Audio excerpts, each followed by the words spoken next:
चला, good evening मित्रांनो. आलेत का तुम्ही?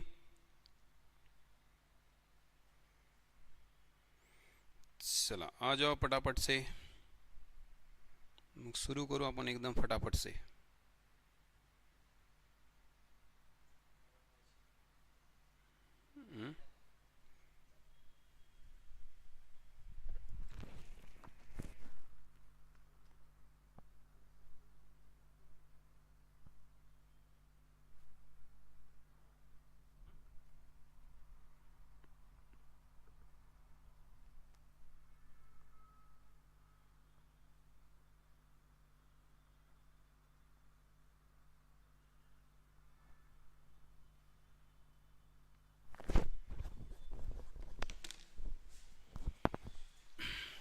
चलो, आवाज येतोय का?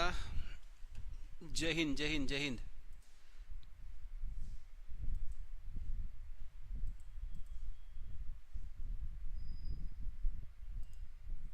पॉलिटिक्स लेक्चर झालंच नाही? असं कसं क्या? काही टेक्निकल अडचण असेल बहुतेक. झालं पण पॉलिटिक्स लेक्चर. मैंने तो देखा पॉलिटिकल लेक्चर हो गया करके. चला, मी थोडेसे आता लिंक बिंक फॉरवर्ड करून देतो.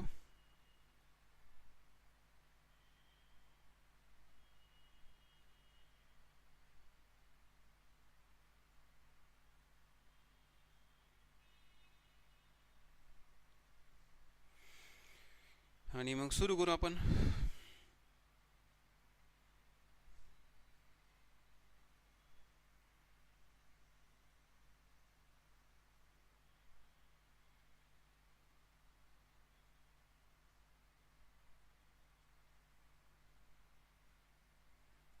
ठीक है.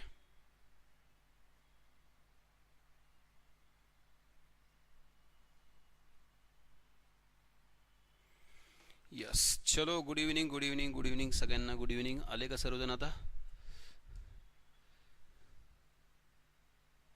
क्लास 1 नाही आहे. क्लास 1च आहे रे बाबा. अरे हे क्लास 3 म्हणजे तिसरं लेक्चर आहे. आता उद्या चेंज करायला लावतो मी. लेक्चर 3 तुम्हाला वाटतं class 3, class 2, class 1. First day दुसऱ्या चॅनलवर आहे. फर्स्ट डे दुसऱ्या चॅनलवर आहे. विनर्स MPSC नावाचं चॅनल आहे. आणखी ते सर्च करा. विनर्स MPSC संयुक्त गट आणि गटक, त्याच्यावर आहे क्लास 1. पहिला क्लास त्याच्यावर आहे. ठीक आहे. यस. Okay okay, ready. तर सुरू करूयात. पहिला प्रश्न आजचा.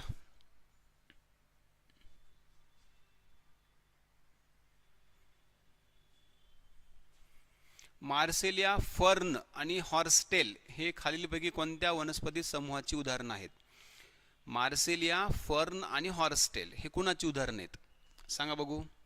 मार्सेलिया, फर्न आणि हॉर्स्टेल. आवाज येत नाही आहे? आवाज येत नाही का रे? आवाज येत आहे का?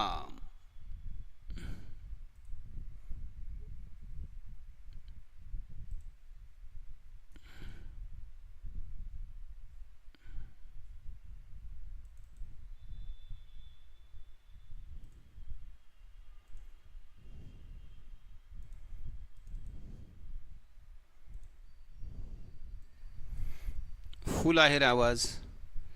ऐसा कैसा बोलते हो तुम, आवाज नहीं आ रहा है करके. येतोय ना आवाज? क्लिअर आहे ना? तुझा फोन खराब असेल रे बाबा. फोन नीट करून घे तू. प्रगती, तुझ्या फोनचा आवाज वाढव. चला, तर हे आहेत बघा टेरिडोफायटा गटातल्या वनस्पती.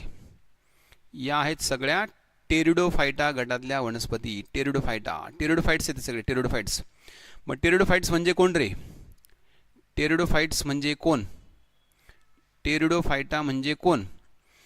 तर मित्रांनो, टेरिडोफायटा म्हणजे अशा सर्व वनस्पती ज्यांना मूळ, खोड आणि पाने असतात. मूळ, खोड, पानं असल्यामुळे त्यांना झायलम आणि फ्लोएम पण असतं, म्हणजे जलवाहिनी आणि रसवाहिनी पण असते. फक्त यांना बिया, फुलं आणि फळं येत नाहीत. बिया, फुलं आणि फळं येत नाहीत. ठीक आहे. Okay, next. वनस्पतींच्या वर्गीकरणाविषयी खालीलपैकी कोणती विधानं योग्य आहेत? वाचा तुम्ही वाचा तुम्ही. Everything is perfect. Yes yes. चलो चलो चलो चलो चलो चलो चलो वाचा आणि उत्तर द्या.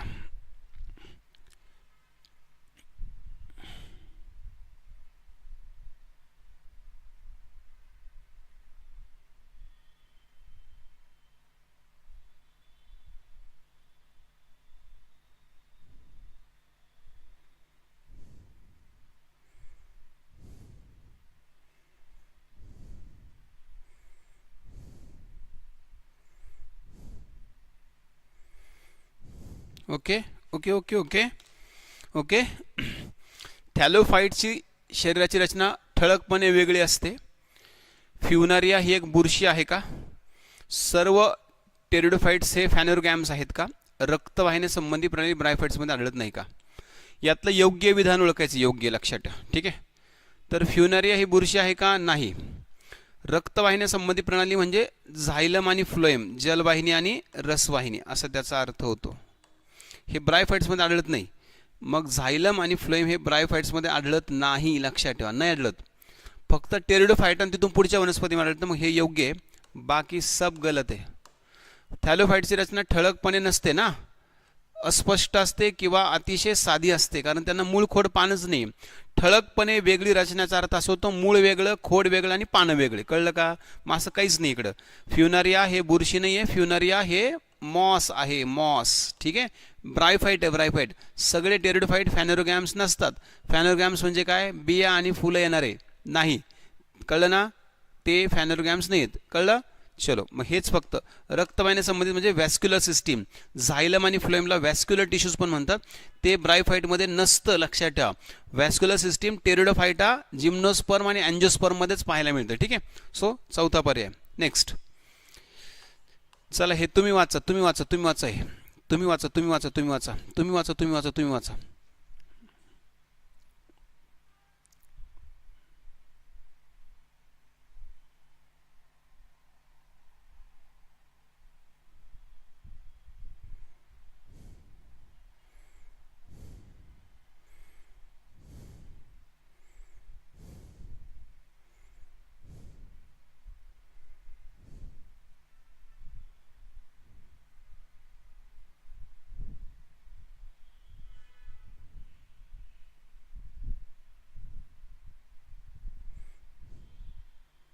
ओके.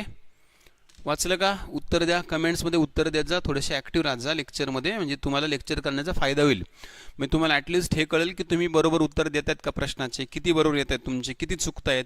हे ना? जे चुकतायत मग त्याचं स्पष्टीकरण ऐकायचं, आणखी ॲडिशनल माहिती घ्यायची. ठीक आहे. म्हणजे तुमचं एक्झाममध्ये चुकणार नाही. तुम्ही जर उत्तरच दिले आणि तुम्ही जर कमेंटच नाही केलं तर तुम्हाला तुमचं नॉलेज कसं चेक करता येईल, नाही का? आपल्या नॉलेजची टेस्ट व्हायला पाहिजे.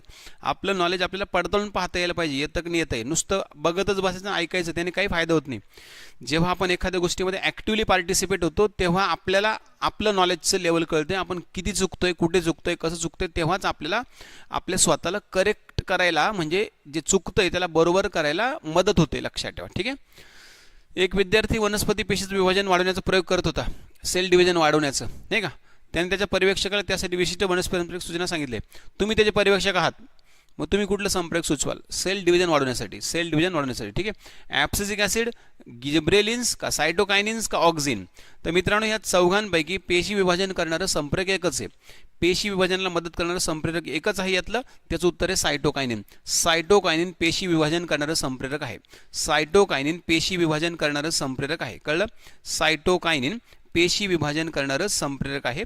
सेल डिव्हिजन सायटोकायनिन करत असतं. क्लिअर? मग ऑक्झिन काय करतं रे? ऑक्झिन जे आहे ना हे उंची वाढवण्याचं काम करतं. हे पेशीची वाढ करतं. जिब्रेलिन काय करतं रे? जिब्रेलिन खोडाला मजबूती देण्याचं काम करतं. खोडाला. ॲब्सिसिक ॲसिड काय करतं रे? ॲब्सिसिक ॲसिड हे वनस्पतींमध्ये वृद्धत्व म्हणजेच ॲप्सिजन, त्याला आपण एजिंग पण म्हणतो, शेडिंग पण म्हणतो, पानगळती, फुलगळती, हे सगळं करण्याचं काम ॲब्सिसिक ॲसिडचं आहे. कळलं? सो याचं उत्तर सायटोकायनिन आहे. सायटोकायनिन. ठीक आहे. चलो next next next next next. कळतंय का? कॅस्पिरियन पट्ट्या खालीलपैकी कोणाची वैशिष्ट्य आहे? कॅस्पिरियन पट्ट्या. Casparian strips are the characteristics of which of the following? Options are cortex, endodermis, pericycle, pith. हे खोडाचे आहेत. खोडाचं बॉटनीचा प्रश्न आहे. बॉटनीचा खोडाबद्दल प्रश्न आहे. खोडाबद्दल ठीक आहे. खोडाबद्दल प्रश्न आहे. ठीक आहे.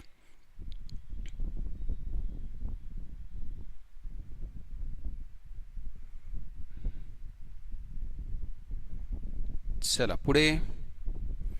कॅस्पिरियन पट्ट्या खालीलपैकी कुणाचे वैशिष्ट्य आहे? हा प्रश्न जरा तुम्हाला डिफिकल्ट असणार आहे. याचं उत्तर मी देऊन टाकतो. ठीक आहे. कॅस्पिरियन पट्ट्या कुणाचं वैशिष्ट्य आहे? ठीक आहे. कॅस्पिरियन पट्ट्या कुणाचं वैशिष्ट्य? कॅस्पिरियन पट्ट्या वैशिष्ट्य आहे एंडोडर्मिसचं. एंडोडर्मिस. एंडो म्हणजे आत, डर्मिस म्हणजे अंतर, अंतत्वचा. डर्मिस म्हणजे त्वचा, अंतत्वचा. कॅस्पिरियन पट्ट्याचा फायदा काय होतो? कॅस्पिरियन पट्टे ह्या अंतत्वचाला जाड बनवतात. जाड, थिकनेस वाढवतात. थिकनेस वाढवण्याचं काम कॅस्पिरियन पट्ट्याचं असतं. ठीक आहे. एंडोडर्मिस. ठीक आहे. नेक्स्ट. जीवाणू हे आदिम जीव असल्याचे आढळून आले आहे कारण bacteria are found to be primitive organisms because they. सांगा काय वाटतं तुम्हाला? ऑप्शन्स तुम्हीच वाचायचं आणि तुम्ही वाचून उत्तर कमेंट करायचं. ऑप्शन्स तुम्हीच वाचायचं कारण मी वाचलं तुमचा वाचण्याचा सराव झाला पाहिजे. तुम्हाला प्रश्न वाचण्याची सवय झाली पाहिजे. तुम्हाला वाचण्याचा सराव झाला पाहिजे तुम्हाला. ठीक आहे. यस. ओके. जीवाणू हे आदिम जीव असल्याचे आढळून आले. आदिम म्हणजे प्रिमिटिव्ह सगळ्यात पहिले, सगळ्यात सुरुवातीचे. मग त्याचं काय रिझन असू शकतं? काय लॉजिकल उत्तर असू शकतं या प्रश्नाचं? त्याचं रिझन काय असू शकतं? काय लॉजिकल उत्तर असू शकतं या प्रश्नाचं? सांगा.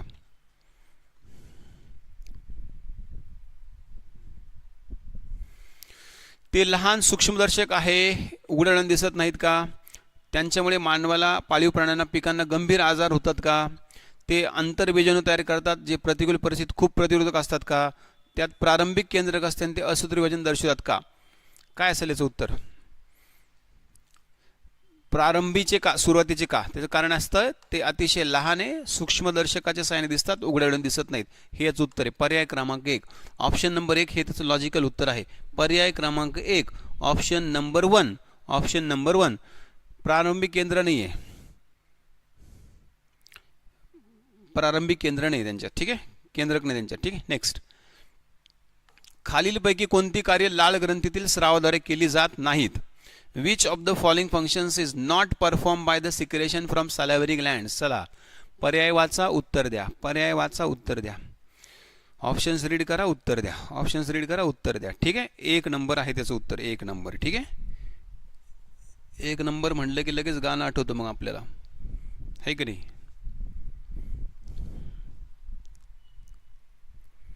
चलो द्या उत्तर पटकन. खालीलपैकी कोणती कार्य लाळ ग्रंथीतील स्रावाद्वारे केली जात नाही? चला पटपट. काहीतरी तुम्हाला ऑप्शन वाचून जे काही वाटेल ना ते उत्तर देऊन टाकायचं कमेंटमध्ये. काही बिघडत नाही मित्रांनो.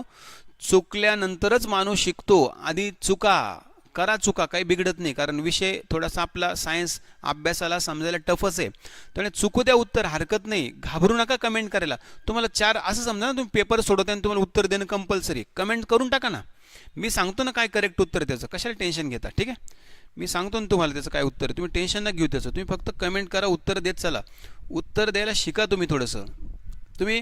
तुमची बऱ्याच गोष्टी असतात ना स्पर्धा परीक्षेमध्ये टिकण्यासाठी, यशस्वी होण्यासाठी. त्यातलं एक असतं आपण थोडं एक्सप्रेसिव्ह असलं पाहिजे, आपण थोडंसं इन्व्हॉल्ड असलं पाहिजे, आपण थोडंसं इंटरॅक्ट झालं पाहिजे. आपण नुसतं हाताची घडी तोंडावर बट नुसतं गंमतच पाहण्यासाठी नाही आहे. जो गंमत पाहत बसतो त्याचं काही खरं नसतं स्पर्धा परीक्षेमध्ये, लक्षात. ठीक आहे. तोंडातील जीवाणूंची संख्या नियंत्रित करणं का? कर्बोदकांचं पचन करणं का? तोंडपोकळीचं स्नेहन करायचं का? डायसॅक्राइडचं पचन करायचं का? Control bacterial population in mouth, digestion of complex carbohydrates, lubrication of oral cavity, digestion of disaccharides. आता याच्यापैकी कुठलं उत्तर नाही आहे हे ओळखायचं आपल्याला. यापैकी कुठलं उत्तर नाही आहे ते ओळखायचं आपल्याला. ठीक आहे. सो जीवाणूंची संख्या कंट्रोल करते कारण लाळेमध्ये ते घटक असतात, काही अँटीबॅक्टेरियल घटक असतात, त्यांना लायसोझाईम म्हटलं जातं. लायसोझाईम नावाचा घटक असतो लाळेमध्ये जो जीवाणूंना कंट्रोल करतो. ठीक आहे. लायसोझाईम. ठीक आहे. लायसोझाईम असतं लाळेमध्ये, असतं जे बॅक्टेरियाला कंट्रोल करण्याचं काम करतं. प्लस लाळेमध्ये इम्युनोग्लोबिन ए नावाची अँटीबॉडी पण असते, त्यामुळे पण बॅक्टेरिया कंट्रोल होतात. कर्बोदकांचं पचन करण्यासाठी लाळेमध्ये अमायलेज किंवा लायपेज नावाचं विकर असतं. ऐकलं असेल तुम्ही नाव, अमायलेज किंवा लायपेज. ठीक आहे. त्यामुळे हे पण आहे. तोंड पोकळीचं स्नेहन म्हणजे लुब्रिकेशन होतं ओरल कॅव्हिटी. हो, लाळेमुळे आपली ओरल कॅव्हिटी जी आहे आतली त्वचा ती कोरडी राहत नाही ना, ओलसर होऊन जाते, स्टिकी स्टिकी. म्हणजे आपण खात असलेलं फूड आहे, अन्न कडक बिडक काही टोकदार अंकुशदार, त्यामुळे तोंडातली आतली त्वचा डॅमेज होणार नाही, लक्षात ठेवा. त्यामुळे हे पण आहे. मग 3 आहे म्हणजे तर हेच उत्तर असलं पाहिजे. डायसॅक्राइडचं पचन थोडी करतं, ते कर्बोदकाचं करतं, स्टार्चचं करतं, लक्षात ठेवा. ठीक आहे, डायसॅक्राइडला पचवण्याची गरज नसते कारण हे साधं असतं. सो हे नाही आहे, लक्षात ठेवा. चौथा पर्याय. ठीक आहे, ओके. 4th ऑप्शन ज्यांनी उत्तर दिलं असेल त्यांचं बरोबर आहे. बाकीच्यांक उत्तर चुके आहे. ठीक आहे, ओके. चलो नेक्स्ट टर्म. खालीलपैकी कोणतं विधान योग्य आहे? कुठलं विधान योग्य आहे? Which one of the following statement is correct? चलो बाचो, तुम वाचो, तुम रीड करो, रीड करके उत्तर देने का प्रयत्न करो. जब तक तुम रीड नहीं करोगे तब तक तुमको उत्तर देने का समय नहीं लगेगा. जब तक उत्तर देने का समय नहीं लगेगा तब तक परीक्षा में साइंस में मार्क नहीं आएगा. परीक्षा में साइंस का मार्क होना चाहिए तो तुमको रीड करने की आदत डालनी पड़ेगी और उत्तर देने का समय लगाना पड़ेगा. सो समय लगवा अच्छे. चला वाचा पटकन. Which of the following is correct statement? Science आहे, सायन्स है ना. सायन्स तसंही टफच असतं, त्यामुळे त्याला घाबरायचं नसतं, त्याच्यासोबत लढायचं असतं. लढायचं कसं? मी शिकवतो तुम्हाला, मी सांगतो तुम्हाला, तुम्ही माझ्याबरोबर त्याच्यासोबत लढायला शिका, तुम्हाला बरोबर येईल सायन्स. तुम्हाला सायन्समध्ये मॅक्सिमम तुम्हाला 1-2 मार्क येत असतील तर त्याचे 5-7 होतील, तुम्हाला 5-7 येत असेल त्याचे 10 होतील, तुम्हाला 10 येत असेल त्याचे 12-13 होतील कंबाईनला. लक्षात ठेवा, 100% तुमचे मार्क वाढणार. फक्त तुम्ही सगळं रेग्युलर करा आणि इन्व्हॉल्व व्हा याच्यामध्ये. ठीक आहे, चलो. सायनोबॅक्टेरिया हा सृष्टी मोनेरा अंतर्गत वर्गीकृत केलेला स्वयंपोषी जीवांचा एक गट आहे. यस, जीवाणू हे केवळ परपोषी नाही, स्वयंपोषी पण आहे ना. स्लाइम मोल्ड हे मोनेर नाही, हे बुरशीमध्ये येतात, लक्षात ठेवा. मायक्रोप्लाझ्मा DNA नाही, याला भित्तिका नसते रे, पेशी भित्तिका नसते याला. सो हे पण नाही आहे. सो पहिलंच ऑप्शन याचं उत्तर आहे, पहिलंच. सायनोबॅक्टेरिया हे मोनेरा सृष्टीमधले असे जीवाणू आहेत जे स्वयंपोषी असतात. या यांनाच ब्ल्यू ग्रीन अल्गी किंवा ब्ल्यू ग्रीन बॅक्टेरिया असं पण म्हटलं जातं. मराठीमध्ये नीलहरित जीवाणू किंवा नीलहरित शैवाल असं म्हटलं जातं. नीलहरित जीवाणू किंवा नीलहरित शैवाल. बिनधास उत्तर देऊन टाकायचं, बिनधास है ना. नो काय म्हणतात, नो डिलेमा, म्हणजे कन्फ्युजन नको. जे आहे ते, जे वाटलं ते देऊन टाकायचं उत्तर, टेन्शन नाही घ्यायचं. ठीक आहे, नंतर मी आहे ना सांगायला, मग लक्षात ठेवायचं. मग आपण डिलेमामध्ये राहिलो ना, मग आपल्याला ते क्लिअर होत नाही ना, डाऊट पटकन कळत नाही मग त्याचं उत्तर काय असेल नेमकं ते. ठीक आहे, सो याचं उत्तर पहिलंच आहे, लक्षात ठेवा. बाकी 3 स्टेटमेंट चूक आहे, कळलं. सायनोबॅक्टेरिया म्हणजे नीलहरित जीवाणू किंवा नीलहरित शैवाल. त्याचे एक्झाम्पल्स पण लक्षात ठेवा. ब्ल्यू ग्रीन बॅक्टेरिया किंवा अल्गेची उदाहरणं माहीत तुम्हाला, ते पण लक्षात ठेवा. नॉस्टॉक, ॲनाबिना, स्पिरुलिना हे ब्ल्यू ग्रीन बॅक्टेरिया किंवा ब्ल्यू ग्रीन अल्गेचे एक्झाम्पल्स आहे. ठीक आहे, चलो नेक्स्ट. पहिल्या यादीची दुसऱ्या यादीशी जुळवाजुळव करा. जुळवाजुळव खूप छान करता येत तुम्हाला, करा. जुळवाजुळव करण्यामध्ये आजकालचे पोरं एक्सपर्ट आहेत आणि यूट्यूबला तर खूप जुळवाजुळव करता पोरं. नको तिकडे जुळवाजुळव करत राहता, नको तिकडं करा जुळवाजुळव. आता इकडे हे खरं, हे जुळवाजुळव खरं फायद्याचं आहे. तुम्ही दुसरं जुळवाजुळव करत बसता, ते त्याच्यात काही फायदा नाही तुमचा. ते उगाच टाइमपास आहे, टाइम वेस्ट आहे, पैसा वेस्ट आहे, अपेक्षा वेस्ट आहे, सगळंच वेस्ट आहे, करिअर वेस्ट आहे. ती जुळवाजुळव करत बसण्यापेक्षा ही जुळवाजुळव करा. ही तुमच्या आयुष्याची जुळवाजुळव आहे, हे तुमच्या करिअरची जुळवाजुळव आहे. ह्या जोड्या तुम्हाला लावता आल्या पाहिजे, नको तिकडे जोड्या लावत बसता. चला कमॉन पटकन.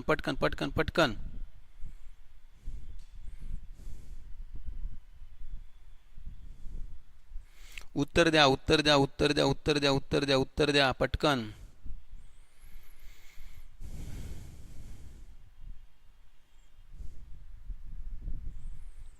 चला, ग्लायकोजन, ग्लोब्युलिन, स्टेरॉइड्स आणि थ्रोम्बिन. आणि इकडे त्याचे दुसरं ऑप्शन दिले, मराठी कळत नसेल तर इंग्रजी पण आहे आपल्याकडे. ग्लायकोजन, ग्लोब्युलिन, स्टेरॉइड आणि थ्रोम्बिन. हार्मोन, बायोकॅटलिस्ट, अँटीबॉडी आणि स्टोरेज. अजून पण उत्तर द्या. ज्यांना मराठी कळत नसेल त्यांनी इंग्रजी वाचा मग उत्तर द्या. ज्यांना मराठी कळलं नसेल त्यांनी इंग्रजी वाचा आणि मग उत्तर द्या. ठीक आहे, यस, ओके. आ गया सबका जवाब. ग्लायकोजन काय आहे रे? ग्लायकोजन स्टोरेज प्रॉडक्ट आहे, स्टोरेज.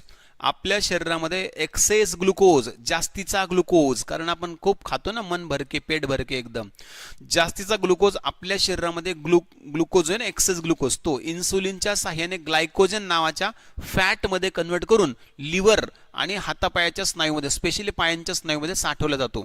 जेव्हा जेव्हा आपल्याला ग्लुकोजची डिफिशियन्सी असेल, कमतरता असेल, तेव्हा हा साठवलेला ग्लुकोज ग्लायकोजनच्या स्वरूपातला ग्लुकॅगॉन नावाच्या संप्रेरकाच्या सहाय्याने पुन्हा ग्लुकोजमध्ये कन्वर्ट करून रक्तात मिसळला जातो, जेणेकरून आपल्या शरीराची ग्लुकोजची गरज पूर्ण होईल. ठीक आहे. सो एचं 4 आहे, एचं 4 दोन ठिकाणी रे, दोन ठिकाणी 2 आणि 4 मध्ये. ठीक आहे. और आगे जाएंगे.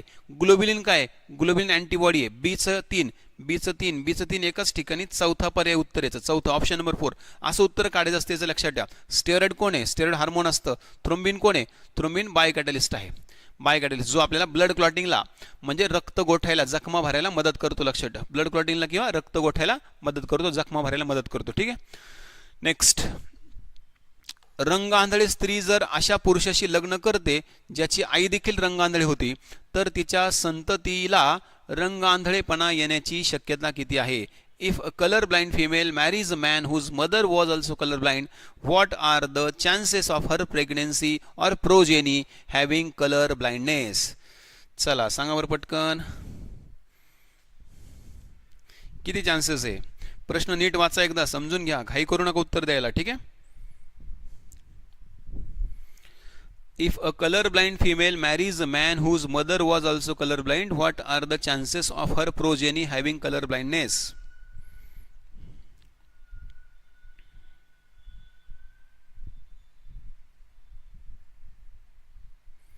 प्रोजेनी म्हणजे तिला जे काही मुलं मुली होतील ते. प्रोजेनी म्हणजे तिला जे काही मुलं मुली होतील ते लक्षात ठेवा. ठीक आहे.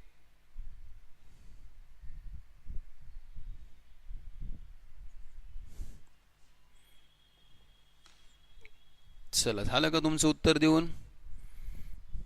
25, 50, 75, 100. 25, 50, 75, 100. क्या जवाब है? 25 का 50, 50 का 75, 75 का 100. इसका जवाब है 100. 100%. मित्रांनो, आई पण कलर ब्लाइंडनेस आहे, तिच्याकडे XX आहे बरोबर आईकडे.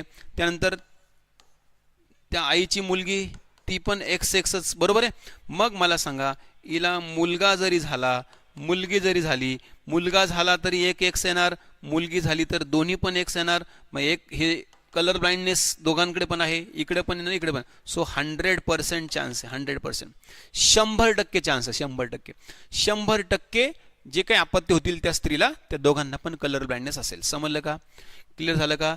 100%, 100%. यस. किती पर्सेंट? 100%. 100%, 100%. कळलं? 100 पैकी 100. चला आजचा लास्ट क्वेश्चन. खालीलपैकी कोणती विधाने योग्य आहेत? Which one of the following statements is correct? Statement is correct, statements नाही, statement. Statement is correct. Which of the following statement is correct? चला, हार्टवरचा प्रश्न आहे. हार्ट, हृदयावरचा प्रश्न आहे, हृदयावरचा. अरे दिल का जेव्हा सवाल है, दिल का सवाल है भाई, दिल का. ठीक आहे. हृदयाचा. यस. मॅक्सिमम. यस. चला वाचा प्रश्न लवकर पटकन आणि द्या उत्तर पटकन.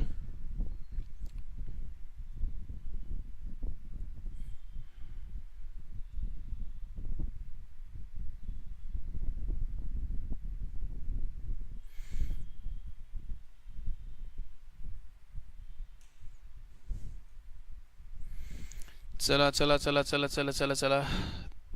आलंय का?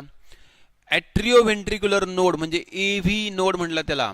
हा अलिंद आकुंचन उत्तेजित करण्याची कृती क्षमता करतो. हे मराठी कळत नाही मला. The atrioventricular node generates an action potential to stimulate atrial contraction. The tricuspid and the bicuspid walls open due to the pressure exerted by simultaneous contraction of the atria. Blood moves freely from atrium to the ventricle during joint diastole. Increased ventricular pressure causes closing of the semilunar walls. Which one of the following statement is correct? यातलं कुठलं विधान बरोबर आहे?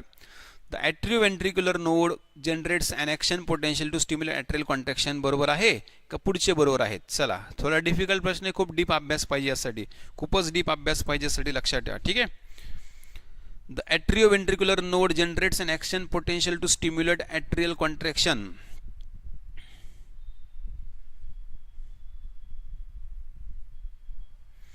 The tricuspid and bicuspid walls open due to the pressure exerted by the simultaneous contraction of the atria.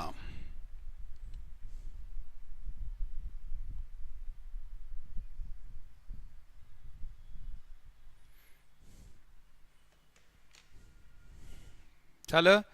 पहिलं चूक आहे मित्रांनो, एव्ही नोडमुळे atrial contraction नाही होत, एस ए नोडमुळे होतं, लक्षात ठेवा. सायनो ऑरिक्युलरमुळे होतं, ते पहिलं चूक आहे.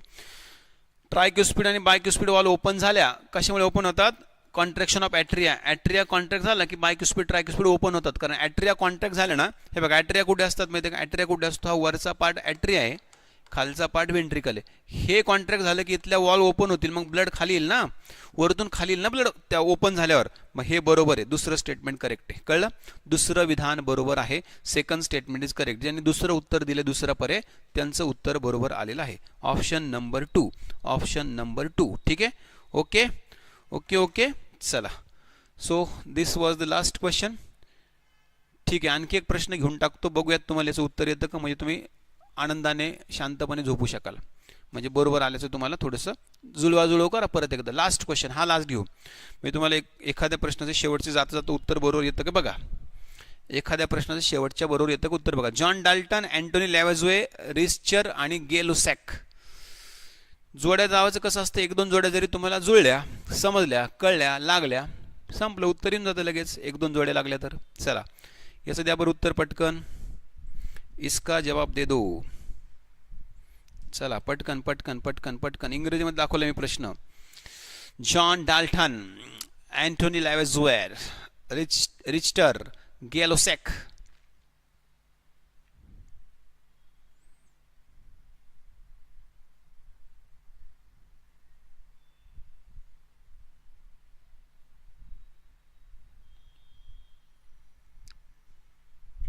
देता का? देता देता देता. जॉन डाल्टनचा आहे law of multiple proportion. Law of multiple proportion. लॅव्हॅझवेरचे law of conservation of mass. बीचं एक रे, बीचं एक इथे. कळलं? सीचं 2. Law of reciprocal proportion. Gay लुसॅकचा गॅसियस लॉ आहे. ऑप्शन नंबर 2 रे, पर्याय क्रमांक 2. ऑप्शन नंबर 2, पर्याय क्रमांक 2. ही माहिती लक्षात ठेवायची माशी प्रश्नांमधली. याचा उपयोग येऊ शकतो, याचा फायदा होऊ शकतो मला एक्झाममध्ये. ठीक आहे. चलो, okay. So will stop here. परत भेटूयात आता उद्या. उद्या आहे परत आपलं. ठीक आहे. सोमवार, मंगळवार, बुधवार जॉग्राफी, पॉलिटी, सायन्स. गुरुवार, शुक्रवार, शनिवार मॅथ्स, रिझनिंग, करंट. ठीक आहे. बाकीचे विषय होतील उद्यापासून. ठीक आहे. चलो, thank you very much. Bye bye, good night आणि जय हिंद.